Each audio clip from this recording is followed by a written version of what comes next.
তো পাইকারি বিক্রি করেন, আপনি তো নাটের গুরু, আপনি তো মূল এজেন্ট এখানকার। এই গোটা বাজার কন্ট্রোল করতেছেন আপনি, এই গোটা এলাকা কন্ট্রোল করতেছেন আপনি, আপনি সাপ্লায়ার, আপনার তো আগে দিতে হবে।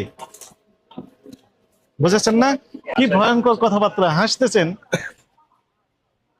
মানুষের নাভিশ্বাস উঠে যাচ্ছে এই সকল নিত্য প্রয়োজনীয় পণ্য কোন ক্রয়ের ক্ষেত্রে, উনি হাসতেছেন মজা করে। রেট সবাই জানে, দিতে হবে রেট, এটি আইন। আপনি নিজেই তো জানেন না সরকারি রেট কত, আবার বলছেন সবাই জানে, আপনিই তো জানেন না। ব্যবসা করেন, শুধু লাভই করে যাচ্ছেন সমানে, কিন্তু আপনার কাছে কোনো তথ্য নেই। তা আছে ক্রয়ের ক্যাশ মেমো, আপনার মূল্য তালিকা নেই। তেল তোই সমস্যা, তেলই তো সমস্যা।